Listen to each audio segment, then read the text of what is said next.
vamos a proceder con el inicio del curso, ¿no? Habiendo confirmado de que todos pueden escuchar de manera adecuada. Para comenzar les menciono de que este curso tiene al inicio un sustento teórico que debemos conocer con detalle para luego poder comprender la parte normativa en la cual les alcanzaré cierta información, ¿no?, sobre las normas técnicas peruanas, y también evaluaremos la información del manual de ensayo de materiales del MTC.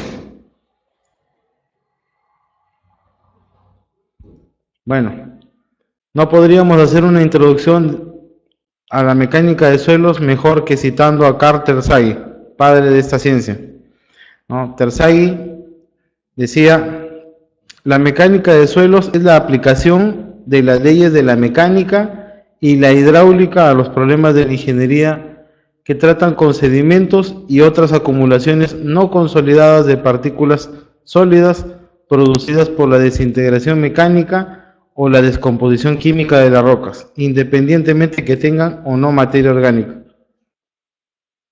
En una frase, consolida, ¿no?, todos los componentes de esta ciencia. Vamos a desglosar esa frase. La mecánica de suelos es la aplicación de las leyes de la mecánica. ¿Cuándo se aplican las leyes de la mecánica? Debemos entender que el suelo como material está compuesto por tres fases: una fase sólida y una fase que se puede dividir en fase líquida y fase gaseosa. Fase líquida es cuando nuestro suelo se encuentra en contacto con agua y esta agua penetra por los espacios vacíos, ¿no?, en algunos casos llegando a saturarlo, ¿no?, y en otros casos compartiendo ese espacio vacío pues con el aire. Entonces, cuando tratemos al suelo como un elemento sólido, hablaremos de las leyes de la mecánica. Y cuando veamos el suelo en contacto con el agua, sea saturado o parcialmente saturado, este suelo lo trataremos como un fluido. Por lo tanto, se aplicarán las leyes de la hidráulica. ¿Okay? Dice: a los problemas de ingeniería que tratan con sedimentos. Ok. La mecánica de suelos no es para todo lo que conforma la parte sólida de nuestro planeta, ¿no? Podemos separar la parte sólida de nuestro planeta entre rocas y pequeñas porciones de ese material conocidas como sedimentos. ¿Correcto? Entonces, cuando hablamos de mecánica de suelos, no estamos refiriendo al comportamiento de las rocas, sino a ese material producto de la descomposición de las rocas. Bien, entonces habla de sedimentos y otras acumulaciones no consolidadas. Bueno, estos materiales provenientes de la desintegración de la roca se han esparcido en la superficie del planeta y en ningún momento han sido compactadas, sino que su proceso de consolidación ha sido de manera natural. Bien, entonces no podemos pedir que se encuentren con la máxima densidad seca que podrían alcanzar a través de un proceso de compactación, sino que solamente las vamos a encontrar consolidadas a nivel del proceso natural que han seguido para llegar a ese estado. Bien, menciona acá que estos sedimentos u otras acumulaciones no consolidadas, dice, son producidas por la desintegración mecánica o la descomposición química de las rocas, independientemente que tengan o no materia orgánica. ¿Correcto? La mecánica de suelos incluye teoría sobre el comportamiento de los suelos, ¿no?, sujetos a cargas, basados en simplificaciones necesarias, dado el estado actual de la teoría. Una de las simplificaciones, por ejemplo, es el hecho de tratar a los suelos como un fluido, ¿no? Aplicándole las leyes del hidráulico. Investigación de las propiedades físicas de los suelos y aplicación del conocimiento teórico y empírico a los problemas prácticos. La mecánica de suelos es una ciencia que se sustenta como otras ciencias, ¿no?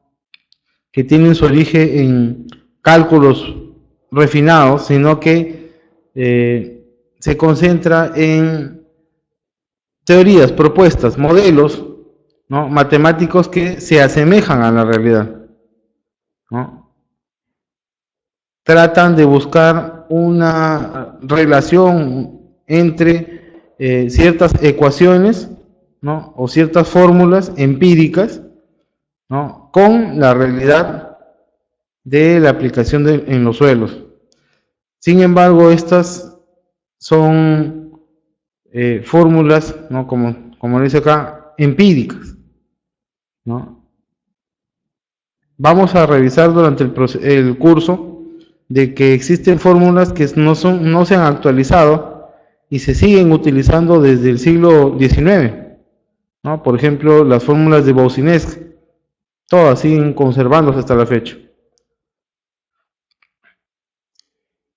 En los suelos, ¿no? Se tiene no solo problemas que se presentan en materiales como el acero y el concreto. En el acero y el concreto tenemos, ¿no? El módulo de elasticidad y la resistencia a la ruptura, ¿no? Sino que en los suelos tenemos problemas mucho más exagerados por la complejidad del material. El suelo no es un material homogéneo, es un material, ¿no? Que se puede presentar en un solo punto, en diferentes capas, se puede presentar en diferentes condiciones de humedad, se puede presentar en diferentes condiciones de consolidación, ¿no? Y es sumamente variable. No podríamos desear de que la calidad de un suelo sea idéntica, inclusive en sectores muy cercanos. Podríamos estar a una distancia de 20 metros y nuestra calidad del suelo podría variar tremendamente. Eso es lo que lo hace un material bastante complejo, ¿bien? Y entender sus propiedades va a tener esa complejidad. En la mecánica de suelos es importante el tratamiento de las muestras inalteradas y alteradas. Valgan verdades, no existen muestras inalteradas, ya que durante el proceso de su, digamos, recolección, de cierta forma el humano altera sus condiciones reales. La diferencia entre inalteradas y alteradas es que las muestras inalteradas tratamos de no variar sus condiciones. Tratamos de tomarlas con la mayor delicadeza posible y sin cambiar, ¿no?, las condiciones en las que se encontraba antes de nuestra intervención.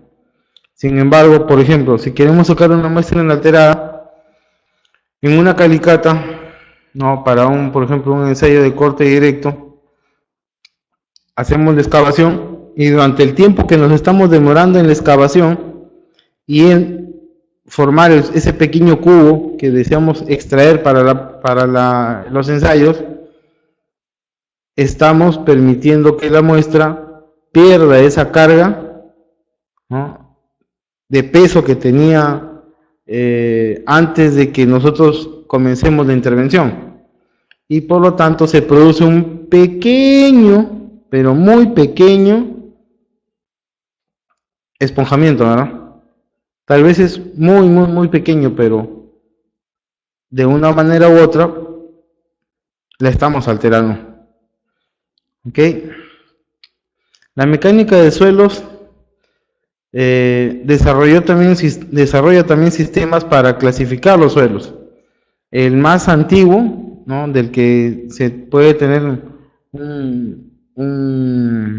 la seguridad de que ya trata al suelo como un material desde el punto de vista científico es el sistema de clasificación de Casagrande, ¿no? Casagrande dispuso una clasificación de los suelos por color, olor, texturas, distribución de tamaños y plasticidad.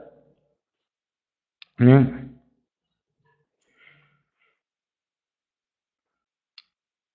Problemas planteados por el terreno en la ingeniería civil. Vaya, aquí sí tenemos diferentes situaciones y no solo nos deberíamos concentrar en la aplicación de la mecánica de suelos a edificaciones, sino también a otras ramas de la ingeniería. Por ejemplo, estabilidad de taludes, ¿no? Lo utilizamos, por ejemplo, cuando hacemos obras de saneamiento y queremos predecir cómo se va a comportar el suelo una vez que hagamos una excavación. Si nosotros tenemos pleno conocimiento de cómo se va a comportar, pues le daremos los taludes necesarios al suelo para que se mantenga estable y podamos hacer la instalación de la tubería. Caso contrario, si despreciamos esa información o no la tenemos a la mano, podríamos hacer sobreexcavaciones, ¿no? Más allá de lo que tal vez la información previa nos había indicado. ¿Por qué? Porque con la información previa tal vez no logramos darle el cajón necesario para que el suelo se mantenga estable, ¿no?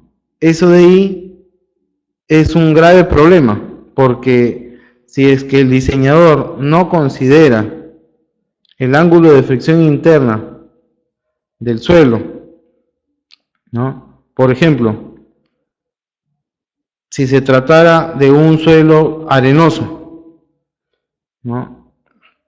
Los suelos arenosos es bien difícil que uno pueda obtener un corte, una zanja, ¿no? Con una pared casi vertical. Hay una forma en donde se podría tratar de obtener ese resultado humedeciendo el suelo, ¿verdad?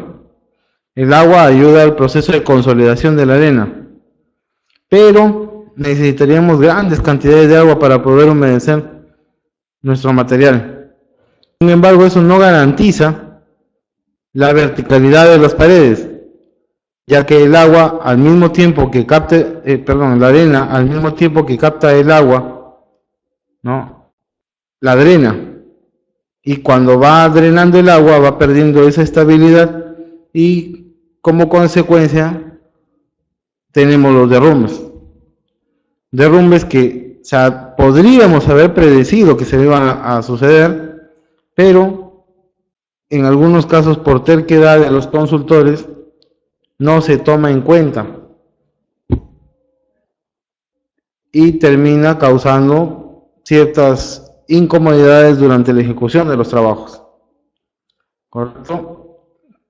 A ver, otro problema que se plantea en la ingeniería civil es en el caso, por ejemplo, de las pistas urbanas y de las carreteras. ¿Correcto? En este caso, las cargas se transmiten desde las llantas de los vehículos hacia el pavimento y el pavimento hacia las capas inferiores de base, subbase y finalmente hacia la subrasante, ¿no? O terreno natural. Pero la carga es permanente, el vehículo está sometiendo al mismo esfuerzo al terreno durante tiempos prolongados, bueno, salvo que el vehículo esté estacionado, ¿no? Pero lo normal es que el vehículo transite nada más. Por lo tanto, son cargas temporales que producen, aparte de los efectos de carga, cierta fatiga en el pavimento.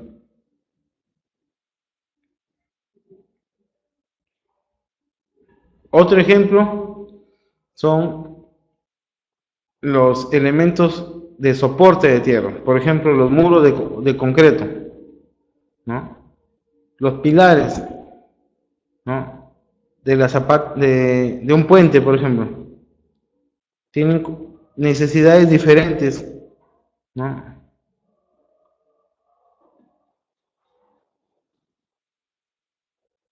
¿Correcto?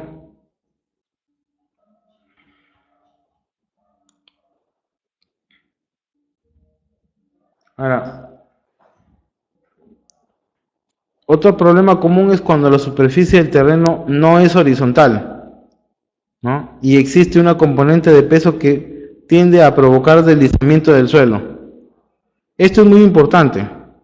En el Perú, que somos un país que está en zona sísmica, este problema es bastante frecuente en el caso de los sismos. Tenemos el terremoto de Yungay, ¿no? La inestabilidad de los taludes, ¿qué hizo? Produjo un tremendo deslizamiento que terminó tapando la ciudad de Yungay. ¿Se pudo evitar? Sí, sí se pudo evitar. Ya se conocía esa situación peligrosa, pero aún así no se tomaron las medidas oportunas para evitar la muerte de tantas personas, ¿verdad? Otra situación en la que esto se puede convertir en un problema es cuando el suelo se humedece, ¿no? Se producen los famosos huaicos, y estos huaicos también generan graves problemas para el Perú.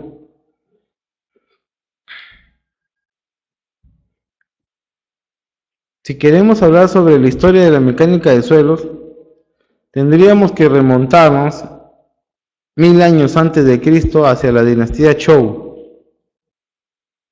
Los chinos fueron los primeros en dar recomendaciones para construir los caminos y puentes. En el siglo XVII, ¿no?, aparecen las primeras contribuciones literarias sobre ingeniería de suelos, y en el siglo XVIII se marca el comienzo de la ingeniería civil.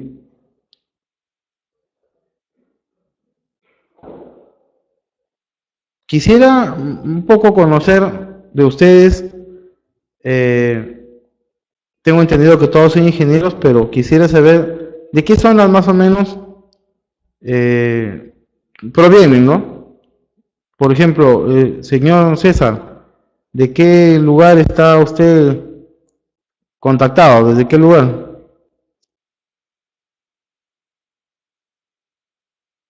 Lima. Sarita,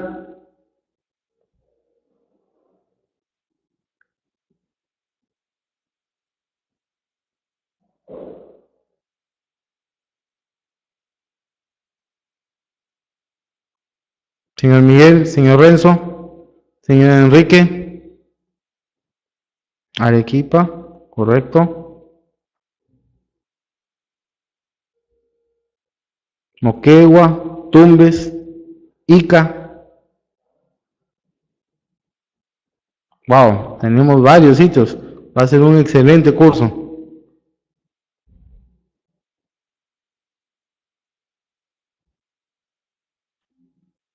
Jimmy de Piura, bienvenido.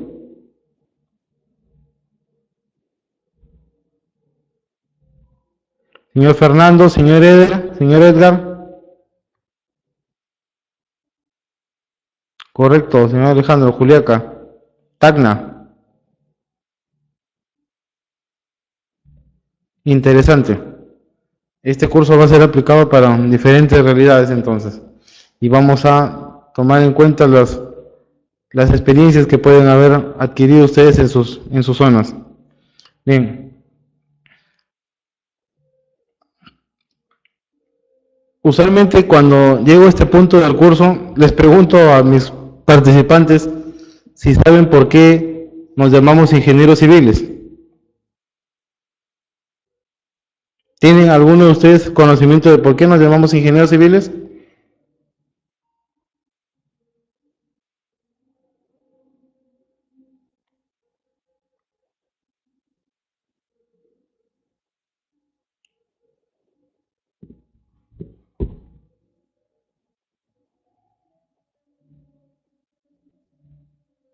No, no es porque solucionamos problemas de la sociedad.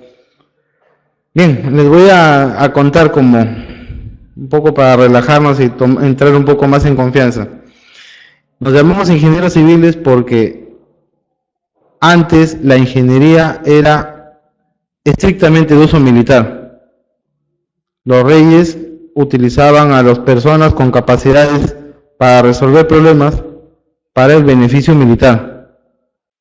Cuando las monarquías pasan a ser de monarquía pura a monarquías constitucionales, los reyes dejaron de tener el poder para dirigir la milicia y por lo tanto ya no era tan necesario tener personal dedicado a la destrucción y nuestras capacidades fueron convertidas para el uso de construcción más bien. Es así que los ingenieros que ya no deseaban pertenecer a la milicia pudieron formarse como ingenieros, pero de civiles. Y ahí es donde nace el término ingeniería civil. Tenemos a nuestros paralelos que son los ingenieros militares, que hacen las mismas funciones que realizamos nosotros como ingenieros civiles. La diferencia es que los ingenieros militares no se han diversificado. Los ingenieros militares se dedican a todas las áreas. Los ingenieros civiles sí, nos hemos separado en varias ramas, ¿no? Como la ingeniería mecánica, la ingeniería eléctrica, la ingeniería hidráulica, la ingeniería estructural. Todas nacimos de la ingeniería civil. Entonces, en este punto de la historia, ¿no? Aparecen ingenieros que desarrollan la mecánica de suelos, como Vauban, ¿no? Si quieren ver los aportes que hicieron cada uno de ellos, ahí están los detalles y también se puede buscar un poco más de información. No vamos a incidir mucho en ello, ¿no? Pero mencionamos personajes como Vauban, Boulet, Coulomb, ¿no? Poncelet, Collin, ¿no? Kuhlmann, Boussinesq, el francés, sus teorías de 1800, ¿no? siglo XIX, son válidas hasta el momento. Tenemos a Hansen, Stratton, Müller, Watson, Atterberg, un hombre que hizo aportes muy importantes a la mecánica de suelos.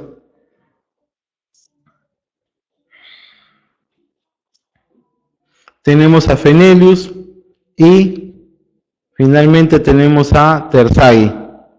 Terzaghi es el padre de la mecánica de suelos, ¿no? Sin embargo, Carl Terzaghi no hizo estudios en mecánica de suelos. La información que el estudio que elabora Carl Terzaghi, ¿no? Es el Erdauer Mechanic, no está orientado a la mecánica de suelos. Él lo que hizo fue pruebas para determinar la deformación de placas de acero.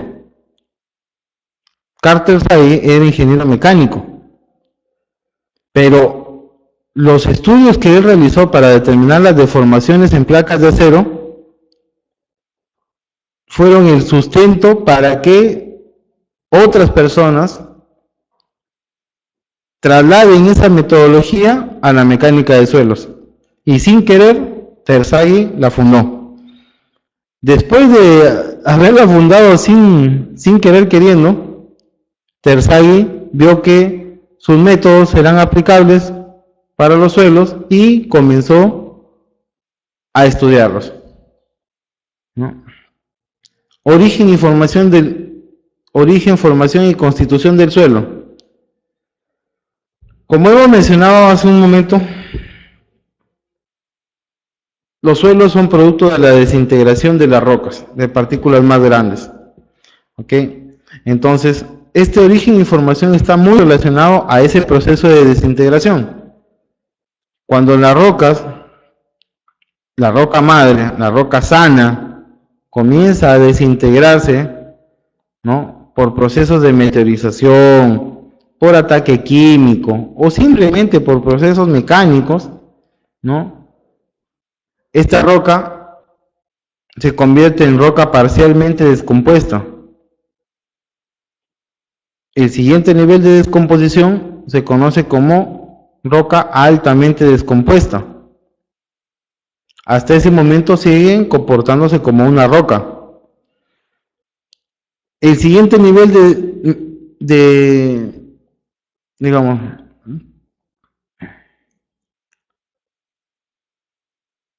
de descomposición es el nivel 4, ¿no? Cuando la roca está completamente descompuesta, ¿no? Ya hablamos de partículas como arena, ¿no? Como arcilla. El nivel 5 es suelo sin humus. Aquí están las arcillas, los limos, ¿no? Y finalmente el nivel de descomposición 6, que son los suelos con humus, es decir, con presencia de partículas orgánicas. Aquí en este sexto nivel se produce la descomposición del suelo, ¿no? Y las condiciones necesarias para la agricultura. ¿Ok? Ya es una textura totalmente diferente a lo que comenzó alguna vez como roca sana.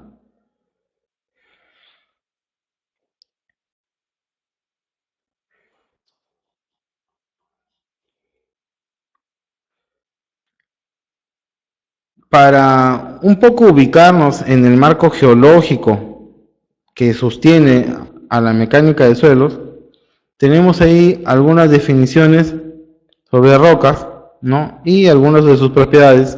Por ejemplo, suelo residual, el que se forma sobre la roca madre, ¿no?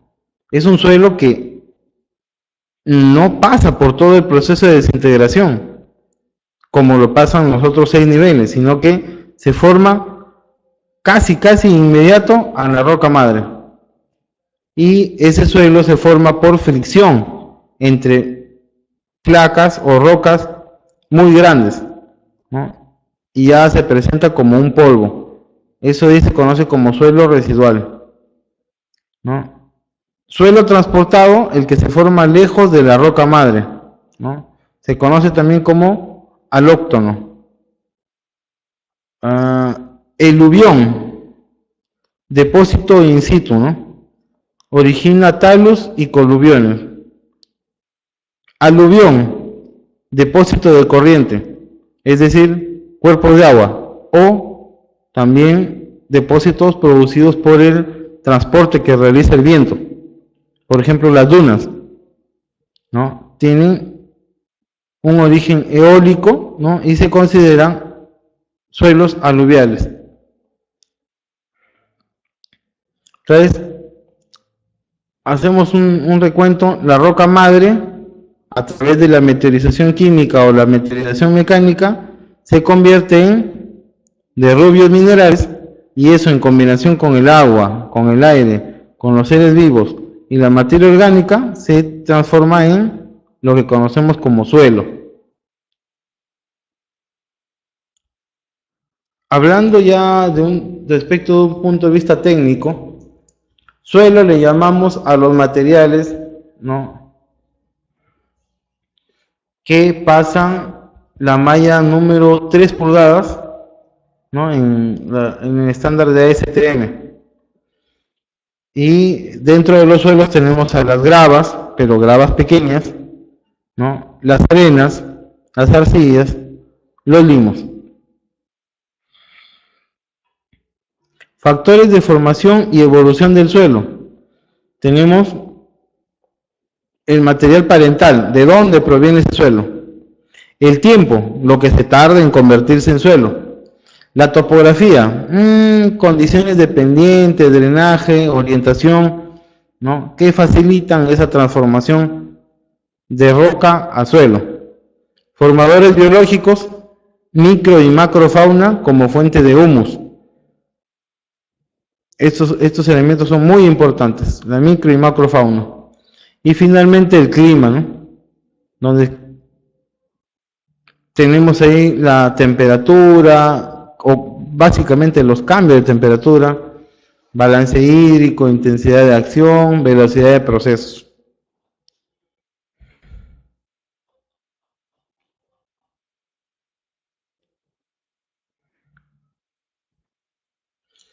A ver, la arcilla es uno de los materiales más abundantes en nuestro planeta. Proviene básicamente de la conjunción de silicatos y ácidos. Estos forman los minerales de arcilla, ¿no? Tenemos diferentes tipos de arcillas, ¿no? Algunas con colores llamativos como rojo, azul, verde, ¿no? Cuya coloración proviene del mineral con el cual han sido combinadas. Por ejemplo, una arcilla de color rojiza nos indica de que contiene minerales como por ejemplo el hierro, cuyo proceso de oxidación lo convierte en un color rojizo. Una arcilla que tiene un color verduzco significa que dentro de los minerales que la componen tenemos cobre, cuyo proceso de oxidación lo convierte en color verde. ¿Okay? Hay diferentes tipos de arcillas, vamos a ver un poco más adelante este tema, pero acá por ejemplo mencionamos algunas como la caolinita, la hilita y la mondionita. ¿Okay? La caolinita es una arcilla estable, ¿no? Es una arcilla estable. La hilita es una arcilla inestable y lo encontramos básicamente en climas secos y fríos. Y la mondionita es una arcilla inestable, clima seco o húmedo mal drenado. Esta mondionita, ¿no?, es un tipo de arcilla que tiene una capacidad de expansión considerable y que se presenta de una manera muy abrupta, ¿no? Es una de las que conocemos como arcillas expansivas. ¿Ok?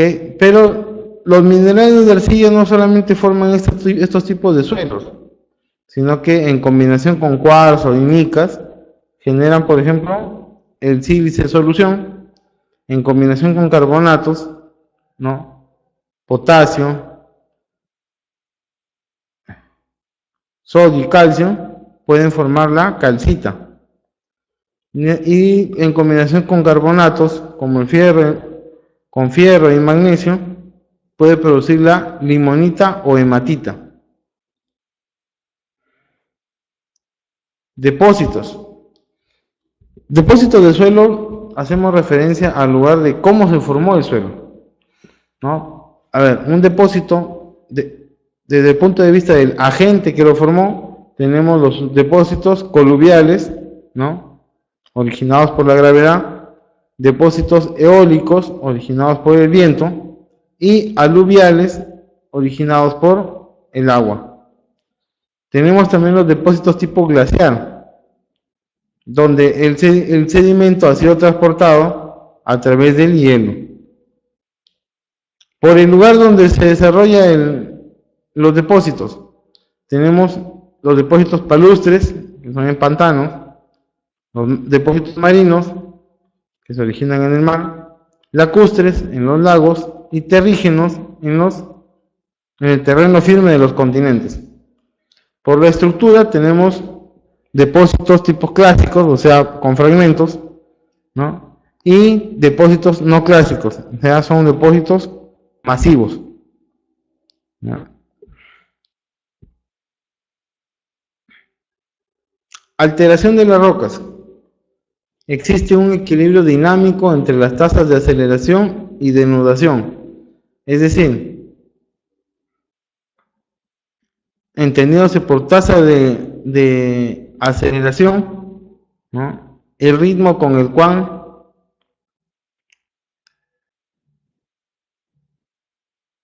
las rocas tienen un comportamiento predominantemente residual, ¿no?, y tasas de desnudación son lugares donde predomina la roca fresca, ¿no?, los sedimentos, por ejemplo, zonas templadas. Dice, en suelos tropicales son fundamentalmente suelos, o mejor dicho, los suelos tropicales son fundamentalmente suelos residuales. Perdón, a ver, una pregunta tenemos acá, Enrique. ¿Cómo diferencio las arcillas? Ah, correcto. ¿Cómo diferenciamos las arcillas respecto a otros materiales? Para poder diferenciar las arcillas tenemos que utilizar un sistema de clasificación de suelos. Tenemos por un lado el sistema de clasificación SUX, ¿no? Se escribe así.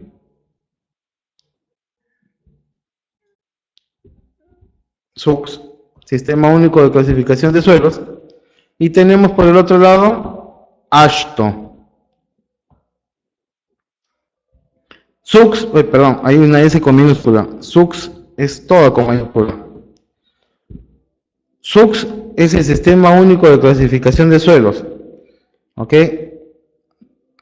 Se utiliza principalmente para edificaciones, ¿no? Para obras de saneamiento, ¿no? Donde la importancia de separar los materiales por tipo, ¿no? Va a tener una influencia en los diseños, ¿no? En controlar, por ejemplo, pesos específicos del material, ¿no? En controlar gravedad específica. Y el sistema de clasificación AASHTO, que es un sistema orientado a obras viales, ¿ok? En el sistema SUX aparece la clasificación por gravas, arenas, arcillas, limos, y en el sistema AASHTO la clasificación es con un componente totalmente técnico, ¿no? Clasifica el suelo en 7 tipos: A1, A2, A3, A4, A5, A6 y A7, fríamente, sin definir cuáles son arcillas, ¿no? Y cuáles no.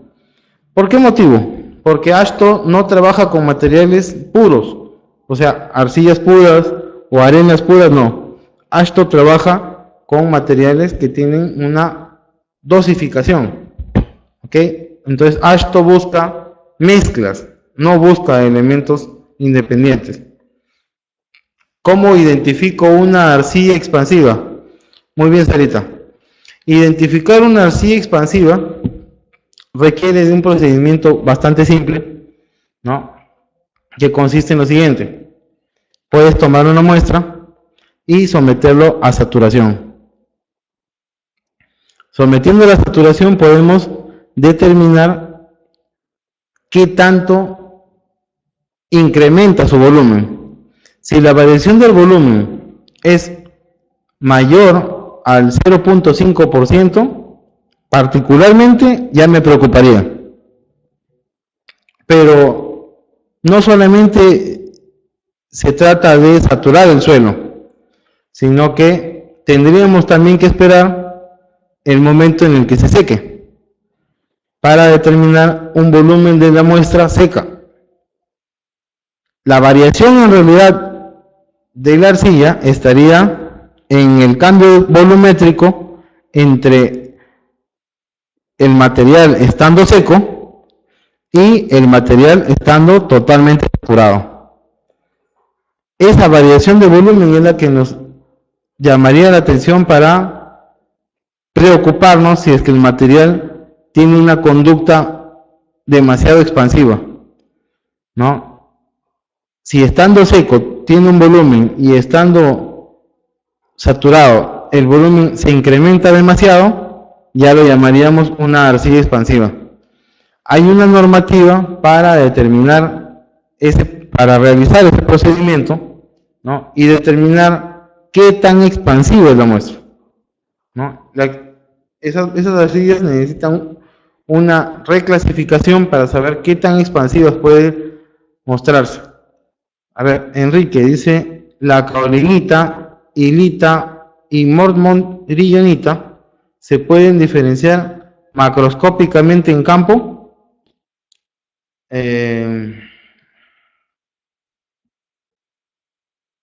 A ver,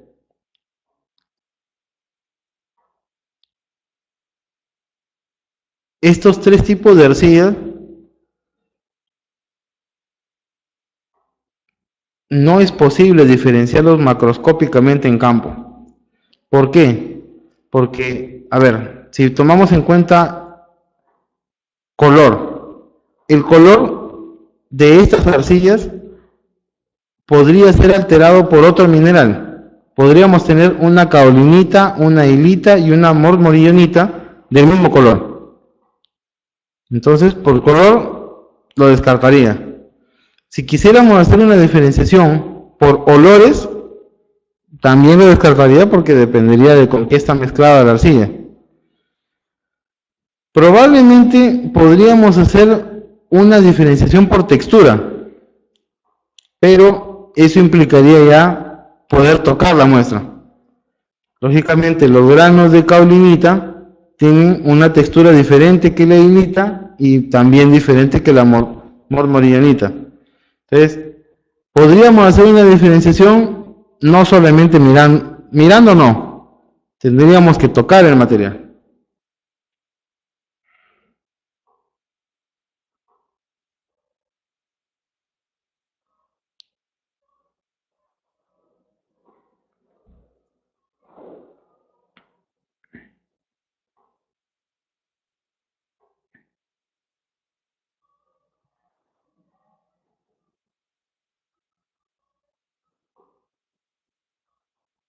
A ver, estoy esperando la pregunta de Edgar.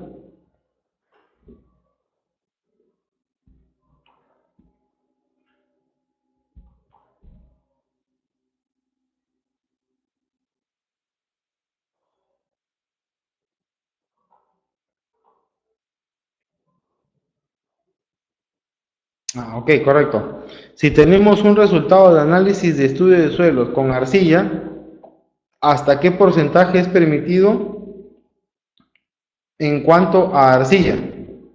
Muy bien. Depende de con qué fin has realizado tu estudio de suelos. Por ejemplo, si es un fin, si el objetivo de tu estudio de suelos es una habilitación urbana, ¿no? Probablemente el impacto de la arcilla no te genere mucho problema. Si es para una edificación, también pasaría lo mismo, ¿no? Podrías trabajar tus sobresuelos totalmente de arcilla, ¿no? Tal vez tendrías que tomar en cuenta el nivel freático del agua para saber a qué tanta variación estaría expuesto, ¿no? ¿No? A través de procesos de saturación y de secado. Actualmente el curso lo estoy dictando desde la ciudad de Chiclayo y acá en Chiclayo tenemos ese problema. Tenemos suelos arcillosos, ¿no? Y tenemos un nivel freático que sube y baja dependiendo de las épocas de estiaje o de cosecha. Entonces, la presencia de arcilla acá en Chiclayo como ciudad sí nos perjudica de cierta forma, ¿no? Cuando la, el material varía su volumen, ¿no? De estar seco a estar saturado. A ver, eso es en cuanto a edificaciones. En el caso de carreteras, eh, podríamos manejarlo de la siguiente manera. El MTC tiene una recomendación de 4 gradaciones, ¿no? Cuatro gradaciones que oficialmente son aceptables. Ajá.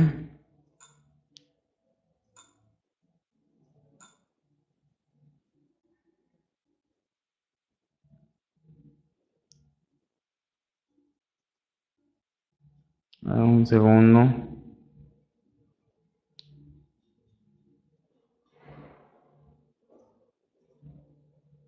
Buscar gradación.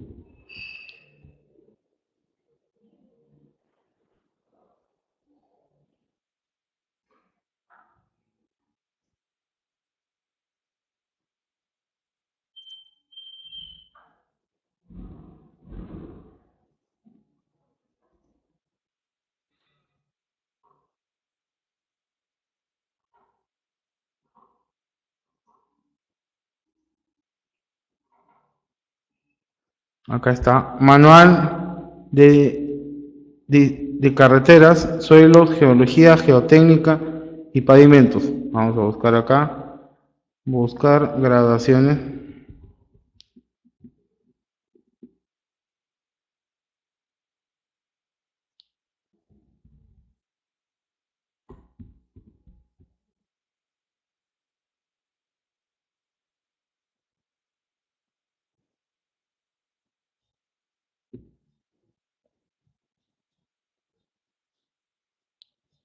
Un segundo, voy a buscar la información oficial. Acá tengo espesores recomendados, ¿no?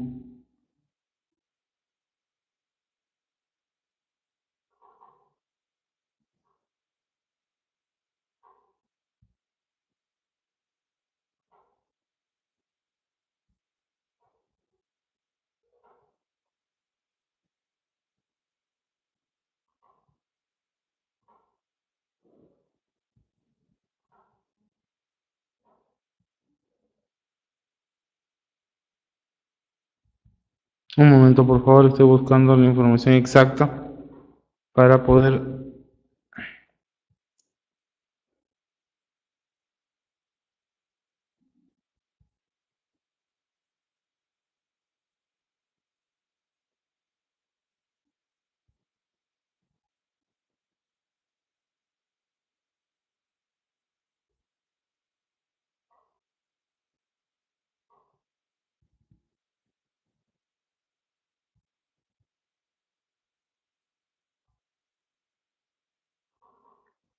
Sales. No. Ajá. Materiales para pavimento. A ver, vamos a ver.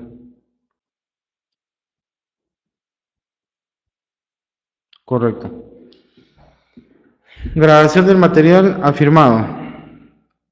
¿No? A ver, ¿cómo podríamos hacer? Ingeniero, ¿nos podría ayudar un momento para ver acá un cuadro? A ver, un momento, no se desconecten.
Correcto. Entonces, a ver, vamos a ver. Esta que es la gradación de material, ¿no? Afirmado que nos recomienda el MTC. No, bueno, no tanto que nos recomienda, sino que nos exige.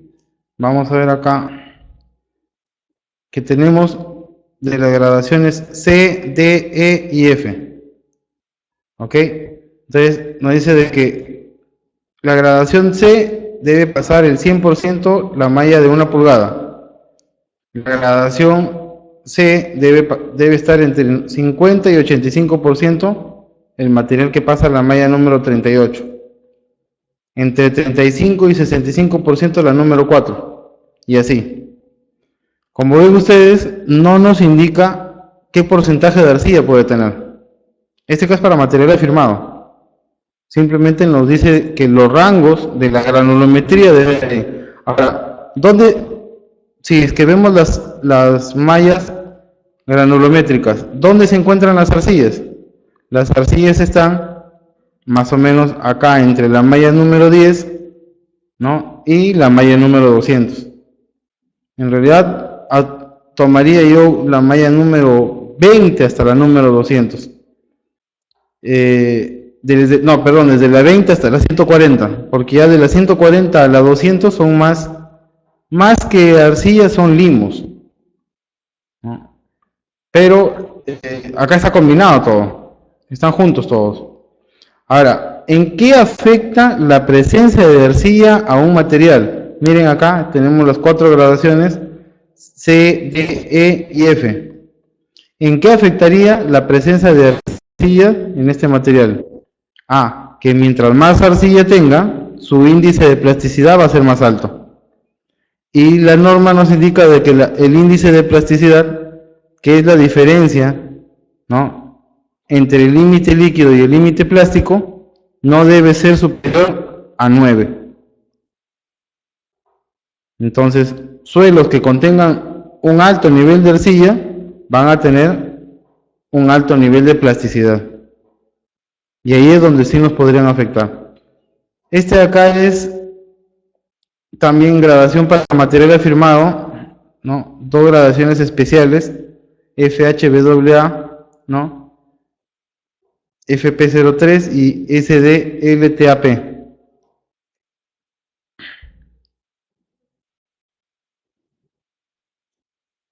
¿Cómo ven?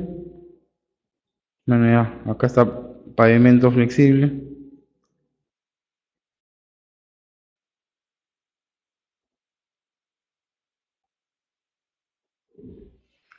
¿Cómo ven? A ver, vamos acá.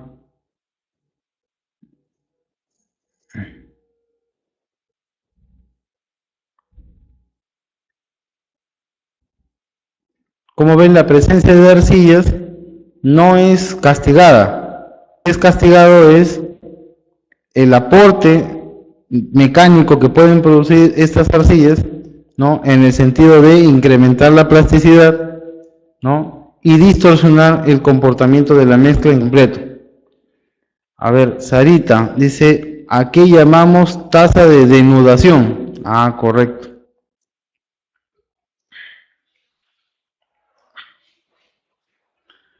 Tasa de alteración es cuando el material, ¿no?,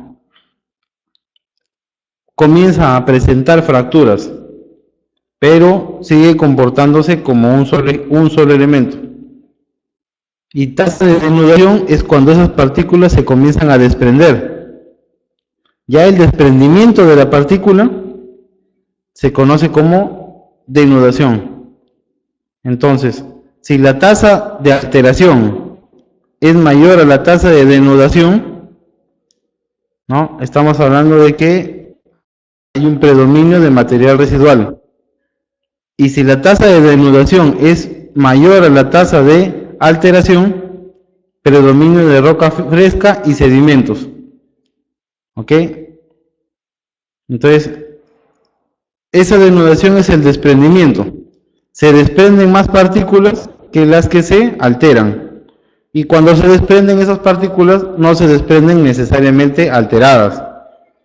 sino que se desprenden como piedras, ¿no? Grava, se desprenden como arcillas, como arenas, ¿no? Ahora, tiene que ver en esta situación la temperatura, las condiciones climáticas, sí. Miren, el proceso de erosión de los suelos es totalmente diferente en la costa, en la sierra y en la selva. En la selva no encontramos de manera muy fácil bancos con material tipo grava. En la selva usualmente encontramos material ya bastante, digamos, pulverizado, ¿no? En la selva encontramos principalmente arenas, arcillas y limo. En la sierra, por ejemplo, es diferente. Encontramos más grava, bancos de grava, ¿no? Bancos donde está todavía la roca en proceso de denudación, ¿no? Y no encontramos bancos de arena. Cuando necesiten arena trabajando en una zona así de altura, les recomiendo lo siguiente: búsquenla en las lagunas. En las lagunas pueden encontrar arena en nuestra serranía, pero tengan mucho cuidado con la explotación porque no siempre es permitido. Hay que ver que no produzcamos daño en esos ecosistemas al nosotros dragar la arena, ¿no? ¿Okay? Entonces, tenemos diferentes tipos de alteración. Dentro de ellas tenemos la alteración física, incluye la desintegración por meteorización mecánica, por ejemplo, tectónica, climática, biológica, hidrotermal. Y tenemos la alteración química, que incluye la descomposición por meteorización química, por ejemplo, por agua, ¿no? Se produce la hidratación, la hidrólisis y la solución. Por CO2, natación, y por O2, la oxidación. A ver, estos procesos de hidratación, hidrólisis y solución generan un ataque químico que es muy importante evaluar en el caso, por ejemplo, de una presa, ¿no? Una presa es un vasoreceptor que de manera artificial se prepara para que pueda contener un cuerpo de agua, ¿verdad? Entonces, ¿qué sucede si es que debajo de ese vasoreceptor encontramos ciertas arcillas que tienen procesos de carbonatación, por ejemplo, en esa circunstancia, y que se saturan con el agua que va a ser cargada este nuevo vasoreceptor, ¿verdad? ¿Qué pasa con las partículas? Se disuelven. Partículas que inicialmente secas eran parecidas a las rocas, ¿no? O suelos duros, por no exagerar, a través de un proceso de hidratación, ¿no? Expuestos a la saturación, se disuelven. Y al disolverse dejan grandes vacíos, ¿verdad? Grandes vacíos. Esos vacíos son aprovechados por el agua para filtrar por debajo de las presas.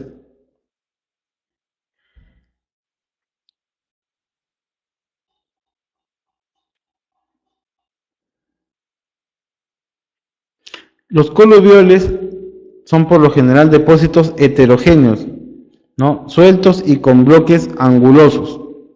La mayor parte de la costa de nuestro país son depósitos coluviales.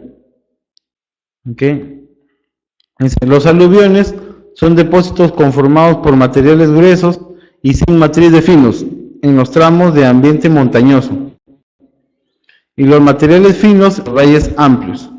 Bueno, parte de nuestra costa también tiene depósitos aluviales, sobre todo en los valles donde terminan los grandes ríos de la cuenca del Pacífico. Dice, la gradación está ligada a la velocidad de la corriente. Por lo general baja en los valles amplios, ¿no? Los depósitos lacustres generalmente son de grano fino. Los depósitos marinos suelen ser estratificados. En los lacustres el medio es tranquilo y la potencia es menor. Es decir, no se acumula tanta potencia como para explotarlos como una cantera. ¿Okay? Los depósitos glaciares son heterogéneos, ¿no? Los TIM no presentan estratificación clara, es decir, están como una masa ahí con presencia de finos y gruesos mezclados, ¿no? Materiales aglomerados se le llaman. Bien. Entonces vamos a hacer una comparación de roca versus suelo. Roca dura alcanza una resistencia de la compresión superior a los 300 kilogramos por centímetro cuadrado.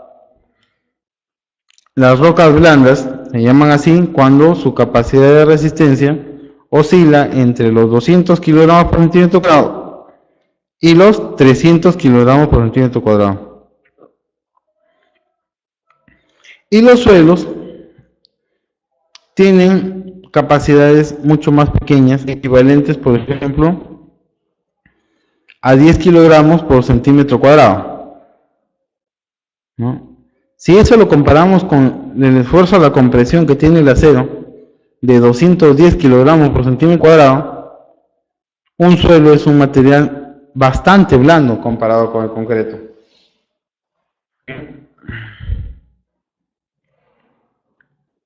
Tenemos los depósitos en vertiente de montaña, ¿no? Los famosos talús o coluviones con depósitos de ladera, ¿no?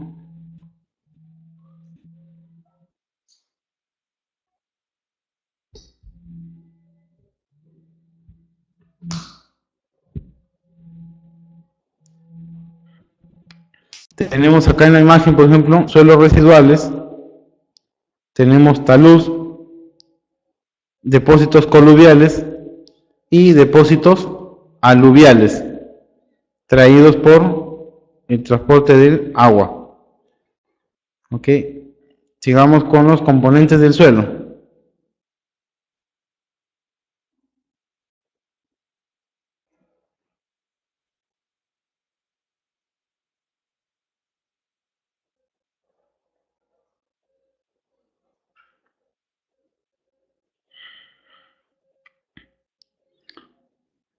El aire y el agua son elementos constitutivos, ¿no? Además de los sólidos y los gases. Los guijarros son fragmentos de roca de diámetros mayor o iguales a 2 centímetros. Las gravas tienen dimensiones de 2 centímetros hasta 2 milímetros. Y la arena gruesa desde 0.2 centímetros, o sea, 2 milímetros, hasta 0.2 milímetros. ¿Ok?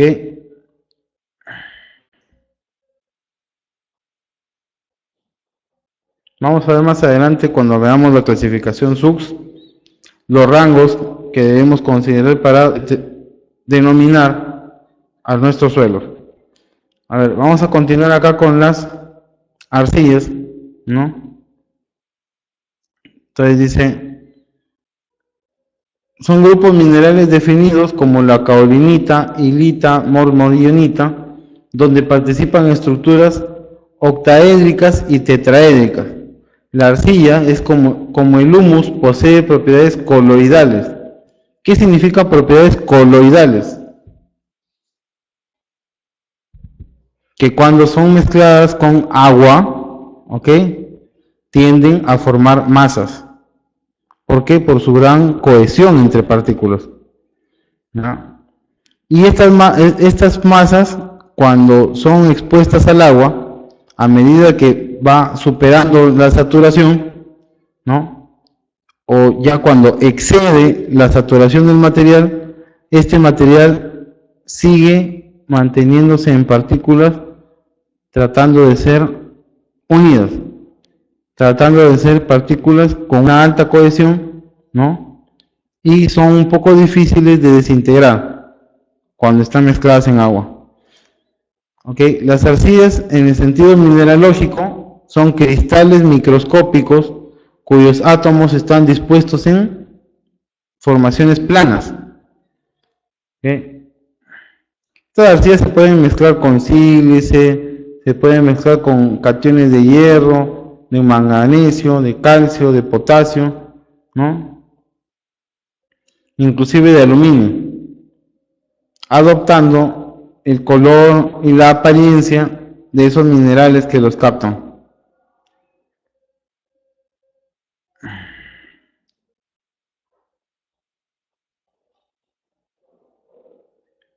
¿No? Hay algunas descripciones de estos tres arcillas básicas, ¿ya?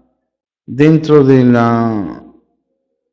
las cuales me llama bastante la atención la mormolillanita, ¿no? Porque es una arcilla que tiende a ser muy expansiva, ¿no? Su capacidad de intercambio es de unos 250, ¿no? ME entre 100 gramos. Vamos a ver acá. Estamos en la 8. Vamos por la 9. Relaciones granulométricas y de volumen en un suelo.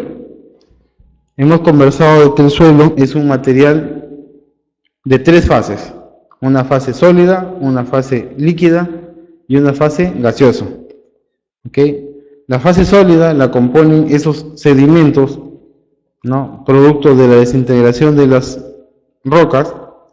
La fase gaseosa la compone el agua y la fase líquida, lógicamente, el agua o la mezcla, tal vez el fluido que ocupe ese espacio, ¿no? Sobrante entre la fase sólida y la fase gaseosa.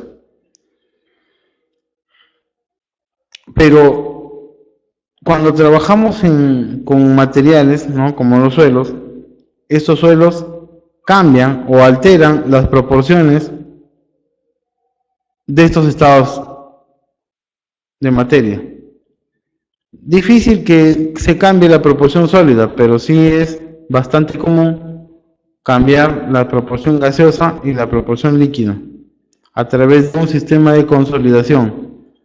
Podríamos llegar inclusive a extraer del suelo esta parte líquida a través de un proceso de secado y dejar el suelo con un componente gaseoso.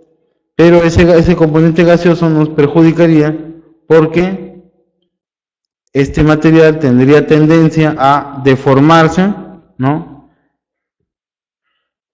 Y perder esa fase gaseosa, ¿no? Entonces vamos a comenzar con estos valores. Comencemos hablando sobre fases, volúmenes y peso. ¿Ok? En el modelo de fases se separan los volúmenes B, ¿no? Y pesos W.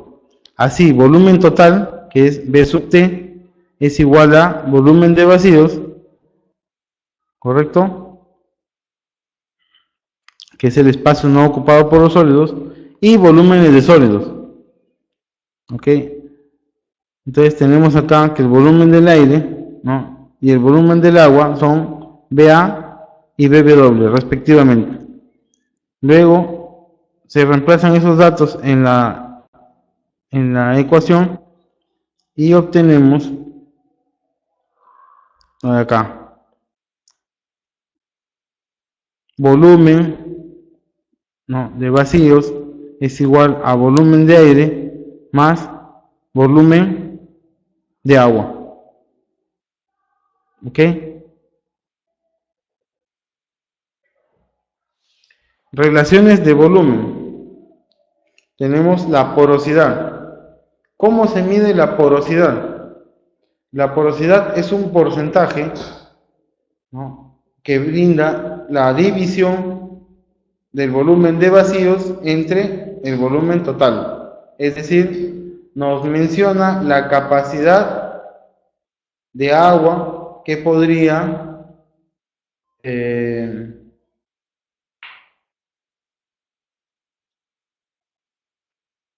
digamos, ingresar hacia la parte sólida de nuestra piedra. Relación de vacíos. Ah, correcto. Para entender la relación de vacíos, miremos la imagen 2.3. Si nosotros trabajamos con los pilotes, todos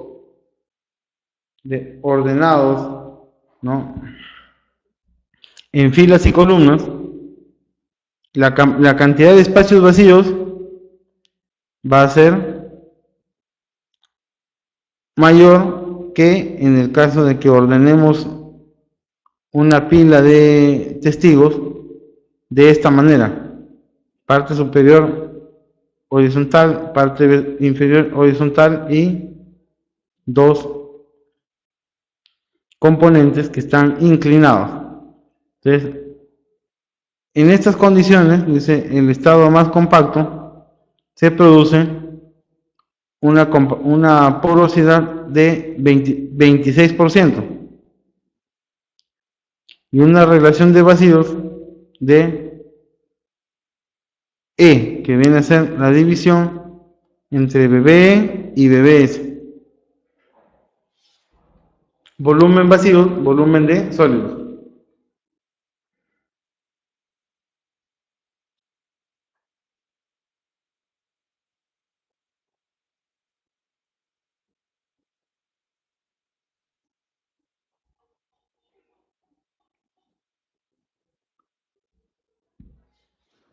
Densidad relativa.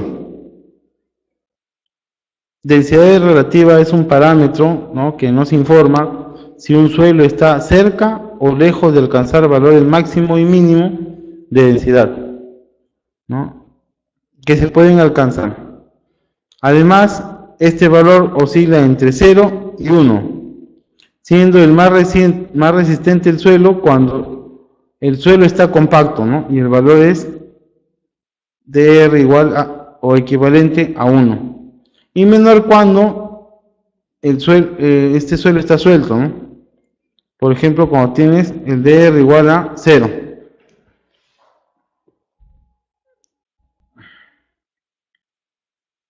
Grado de saturación es el porcentaje, ¿ok?, de agua que contiene tu suelo, ¿no?, el volumen de agua que contiene el suelo, entre el volumen de vacíos. Ese es el grado de saturación. Contenido de aire es igual a volumen de aire entre volumen de la fiesta, ¿no?, que es este contenido de aire, ¿no?, volumen de aire entre volumen de vacíos multiplicado por 100. Eso de ahí es el contenido de aire.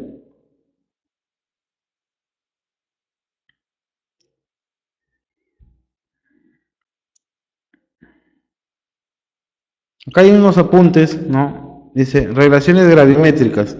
Una masa de 1 kilogramo pesa distinto en la Luna que en la Tierra. ¿Por qué? Porque los kilogramos son unidades de masa, no de peso.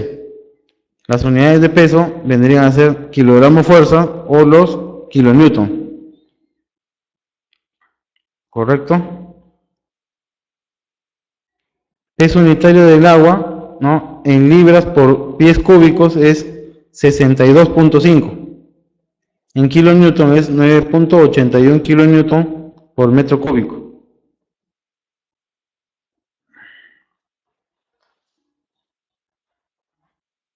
A ver, contenido de humedad. Contenido de humedad es la relación en porcentaje del peso del agua en el espécimen, ¿no?, sobre el peso de los sólidos, ¿no? Ahí se expresa el contenido de humedad, W, como peso del agua entre peso de sólidos. Y eso de ahí se expresa en un porcentaje. ¿Correcto? Este contenido de humedad se puede determinar de dos formas. Una, a través de la exposición de la muestra a un horno durante un periodo no menor de 6 horas, ¿no?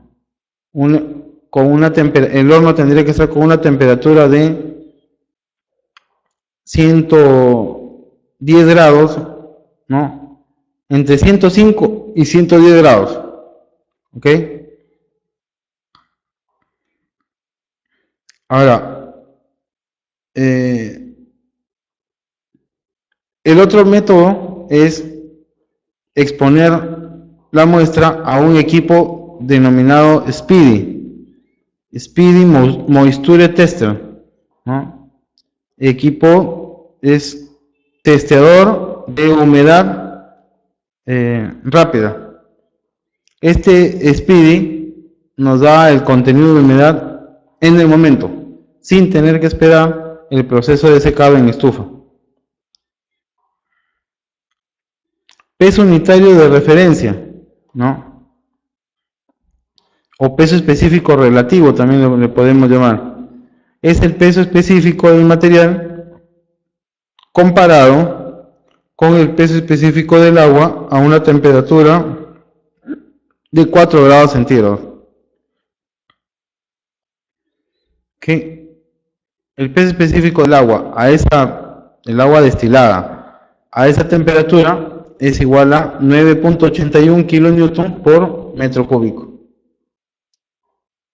¿No? Gravedad específica de los sólidos, GS, es la relación que existe entre el peso específico de las partículas sólidas entre el peso específico del agua. ¿Ok? Peso unitario del suelo. Dice, es el producto de su densidad por la gravedad. El valor depende, entre otros, del contenido de agua del suelo, que puede variar del estado seco, ¿no? Gamma D, hasta el estado saturado, que vendría a ser gamma SAT. Peso unitario del agua y de los sólidos. ¿Ok? Tenemos acá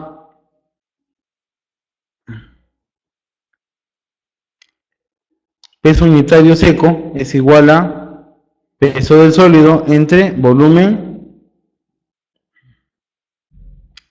¿Volumen de qué? B sub T. Volumen total. Volumen total. ¿Ok? Peso unitario del agua es igual a peso del agua entre volumen del agua. Y peso específico total es igual al volumen total, ¿no? Al peso total entre el volumen total, perdón. ¿No? En el suelo, el peso seco es prácticamente una constante, y no así el peso del agua ni el peso total. Además, se asume que, siendo la gravedad específica un invariante, no se trabaja nunca el peso unitario de los sólidos como gamma sub S, sino con su equivalente, que vendría a ser gravedad específica por peso específico del agua, de conformidad con el numeral 2.3.8, gravedad específica.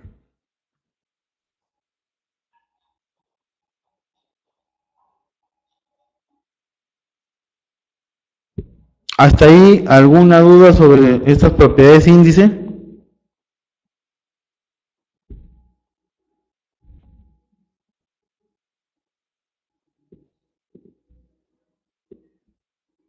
Ok, entonces vamos a seguir. Dice, en general los suelos presentan gravedades específicas con valor comprendido entre 2.5 y 3.1. ¿No? Estos valores son adimensionales.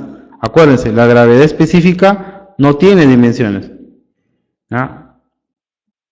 Normalmente esta gravedad específica, ¿no?, tiene una tendencia al 2.65. ¿no? El cual se asume como máximo valor de gravedad específico teórico. ¿Ok? Vamos a ver en algunos materiales cómo varían estos valores. Una arena limpia y uniforme tiene una porosidad entre el 29 y el 50%. Una arena limosa entre el 23 y el 47%. ¿No? Una arena fina a gruesa tiene una porosidad entre 17 y 49%. Entonces, de estos materiales vemos las arenas limpias y uniformes, ¿no? Y las arenas limosas como los que tienen una mejor conducta respecto a la porosidad, ¿no? Y los que tienen una peor conducta frente a la porosidad serían la arena limosa y grava y la arena fina a gruesa. ¿Por qué? Porque tienen más vacíos y eso le da esa tendencia. Respecto al peso específico seco, ¿ok? Al peso específico seco, ¿no? Los valores están en un rango del más bajo, que sería 1.22, ¿no? Que son las arenas micáceas, al valor más alto, que son las arenas limosas y grava. ¿Por qué? Porque esta arena limosa y grava ocupa los espacios vacíos con arena limosa.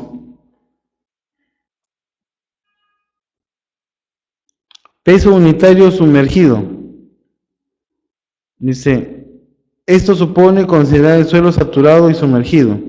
Al sumergirse, según Arquímedes, el suelo experimenta un empuje, es decir, un comportamiento como fluido, una fuerza hidráulica hacia arriba, igual al peso del agua desalojada. Entonces, aplicando ese concepto a esta fórmula, tenemos que el peso específico sumergido es igual al peso específico saturado menos el peso específico del agua.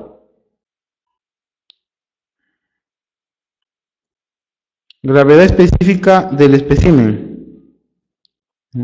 Ya lo teníamos acá. Es el producto de dividir el peso específico seco entre el peso específico del agua. Con eso obtenemos la gravedad específica. Esta relación se basa entre contenido de humedad, ¿verdad?, parte sólida y gravedad específica.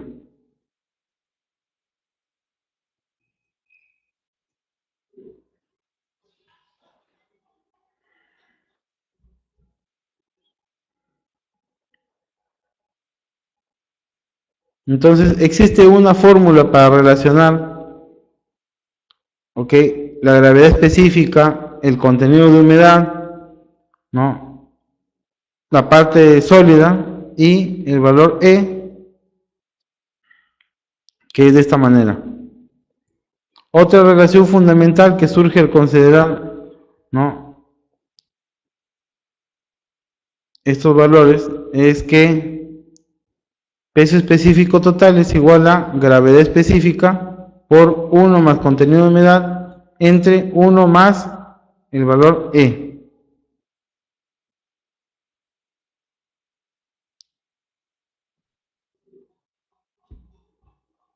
Aquí vamos a encontrar algunos ejemplos de cálculo, ¿no?, ya con variables un poco más complejas, ¿no? Por ejemplo, vamos a ver los diagramas de fases con base unitaria.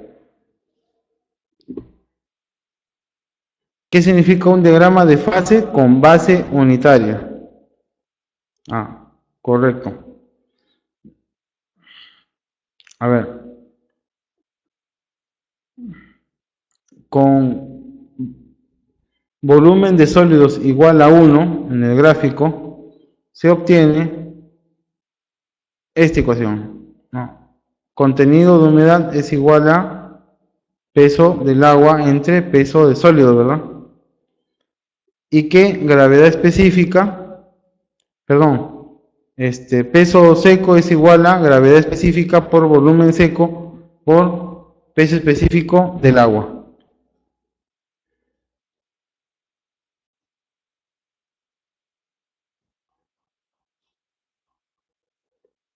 Esta suerte de fórmulas devienen de la fórmula anterior, son adaptaciones, ¿ok?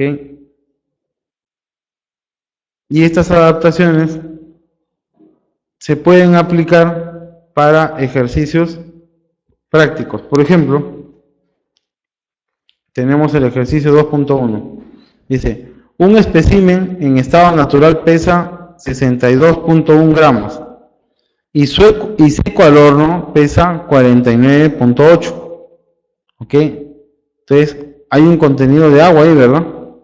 Para que pueda variar de 62.1, ¿no? En condiciones naturales a 49.8 cuando se encuentra seco. Ahora, determinando el peso unitario seco y la gravedad específica correspondientes, ¿no? Los valores son 86.5 libras fuerza al cubo, ¿no? Libras por pie al cubo, y 2.65, ¿no? Encuentre E y S. Aplicando las ecuaciones anteriores, tenemos contenido de humedad 24.7, E igual a 0.93 y S, que es la parte sólida, es igual a 71%.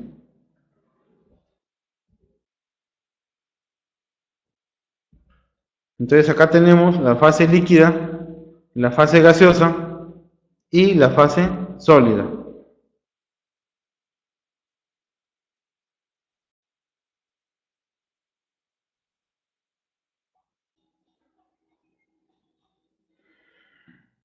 A ver, tienen ahí el ejercicio 2. Dice, para un suelo en estado natural, con un espacio de una relación de vacío de 0.8, contenido de humedad 24%, gravedad específica 2.68, ¿no? Adimensional, esto acá no tiene unidades. Determine el peso unitario seco y el grado de saturación.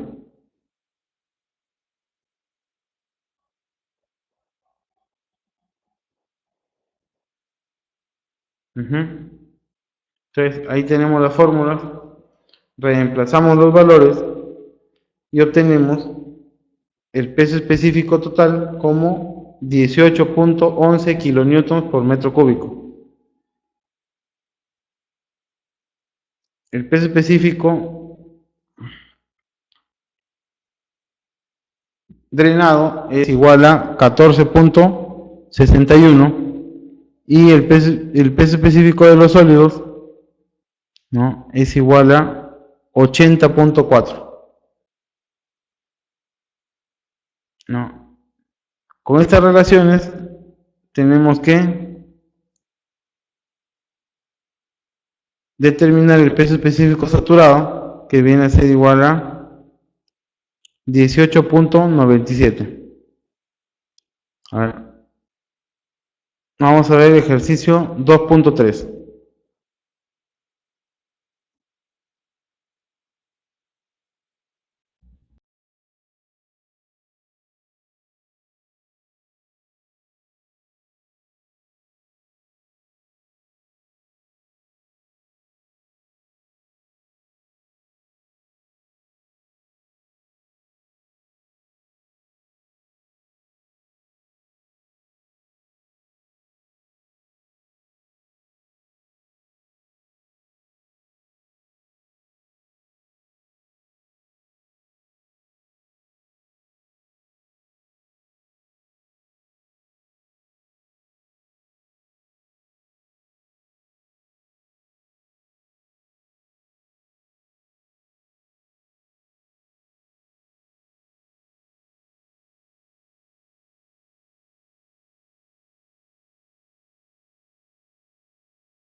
A ver, vamos a desarrollar este problema de clase, ¿no? Dice, una muestra pesa en estado húmedo 105 gramos y en estado seco 87 gramos. Si su volumen es de 72 centímetros cúbicos y la gravedad específica de los sólidos es 2.65, calcule contenido de humedad, espacio de vacíos, gravedad específica, ¿no? Peso específico drenado, peso específico total, peso específico saturado, ¿no? Y peso específico relativo. Entonces, ¿cómo calculamos el contenido de humedad? Restando el peso total menos el peso seco. Encontramos que contiene 18 gramos de agua. Para determinar la gravedad específica, ¿qué necesitamos? Necesitamos dividir, ¿no?, peso sólido entre volumen sólido por peso específico relativo de los sólidos, ¿no? Haciendo las transformaciones necesarias, tenemos que el volumen de sólidos es igual a 32.83. Para determinar el volumen total, el volumen de vacíos, perdón, restamos el volumen total menos el volumen de suelo y obtenemos 39.16 centímetros cúbicos. Entonces, la cantidad de aire o de espacios vacíos que quedan es igual a volumen, ¿no?, de vacíos entre volumen de sedimento, y eso arroja un valor de 1.19. Finalmente, el contenido de humedad es igual a peso del agua entre peso de la fase sólida, ¿verdad? Y esto de acá es igual a 20.7, ¿no?, por ciento.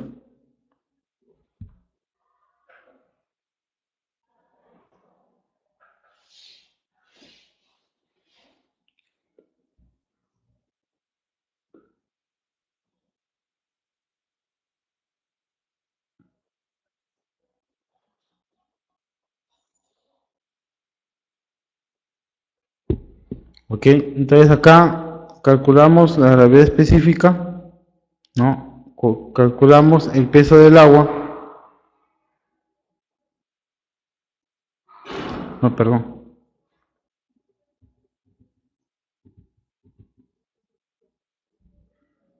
y reemplazamos estos valores en la fórmula de peso específico total.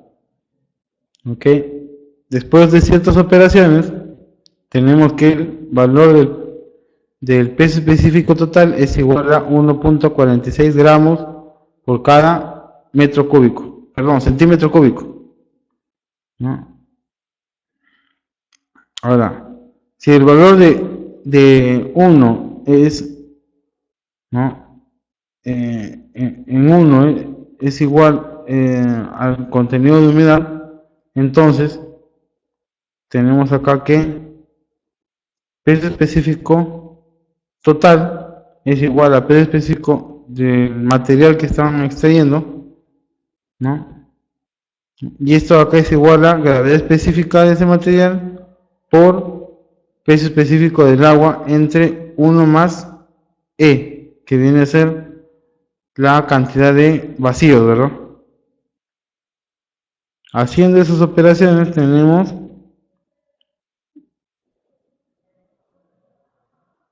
S igual a 1, contenido de humedad igual a aire, ¿no?, entre gravedad específica. Haciendo los reemplazos necesarios, tenemos que el peso específico, ¿no?, de material aislado, ¿no?, que viene a ser la diferencia entre el saturado y el que comí, ¿no? Caramba, otra vez me comí este puntito. Ya está. Peso específico saturado menos el peso específico del agua. ¿Ya? Y esto acá es igual a 0.75 gramos por centímetro cúbico. Un segundo ejercicio. ¿Qué tal si nos dan que el volumen de vacíos de aire es 0.8, el contenido de agua es 24%, contenido de humedad, la gravedad específica es 2.68 y el peso específico 62.4 libras por pie cúbico? Nos piden calcular el peso específico total, peso específico drenado y peso específico saturado.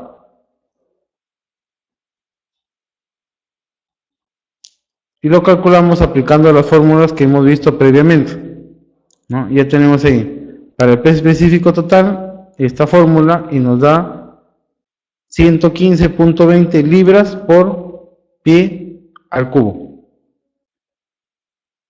Peso específico drenado, tenemos 92.91 libras por pie al cubo.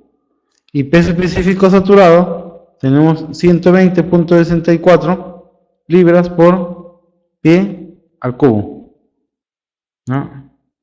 Hay que recordar lo siguiente: el peso específico drenado es menor o igual al peso específico total, y esto debe ser menor o igual al peso específico saturado.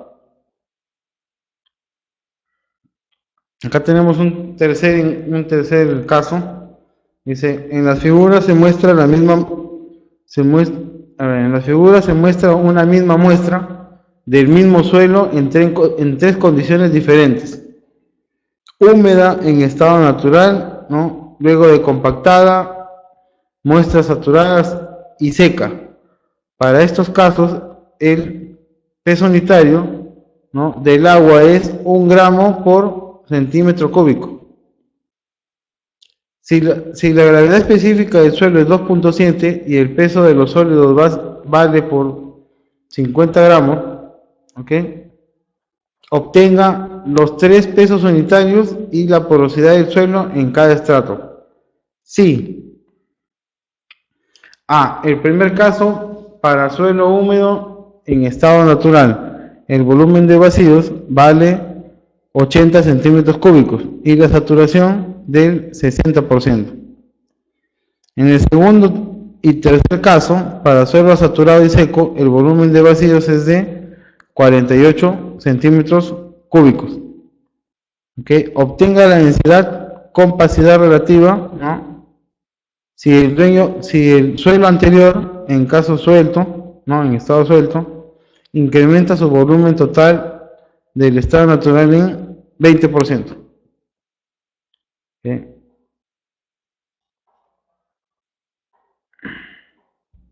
En este ejercicio vemos ahí las gráficas, ¿no?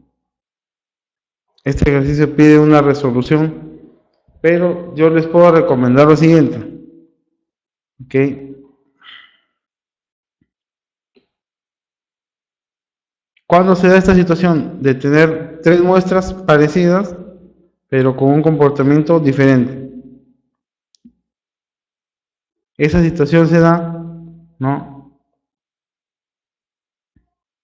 en función de las propiedades ¿no?, individuales que tiene el material ahí.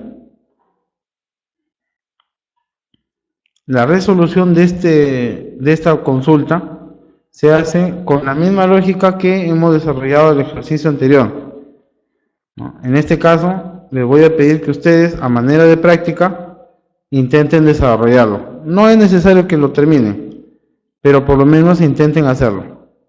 Igual pasa con el ejercicio 4, ¿no?, donde tenemos un suelo saturado con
Disculpe, señores, se cortó por un momento el audio y video. ¿No? Estos ejercicios no son calificados. O sea, es una manera de práctica personal de ustedes que puedan aplicar los conocimientos que se les ha adquirido en esta ocasión y tratar de resolver esto de acá. En la próxima sesión exhibiremos la solución al problema y ustedes analizarán qué tanto han llegado a esos resultados de manera confiable.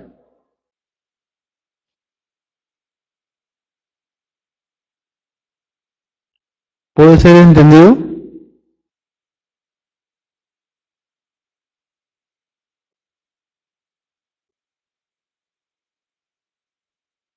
Se entendió que son dos ejercicios no calificados, solamente son... Ok, correcto, señor Miguel. Muchas gracias. Así lo entendí entonces.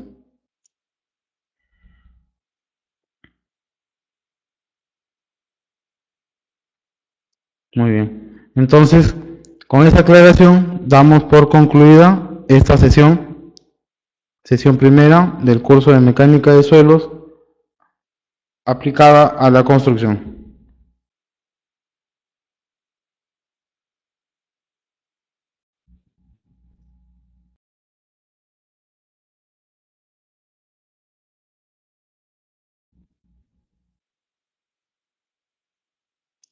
Muchas gracias y tengan muy buenas noches.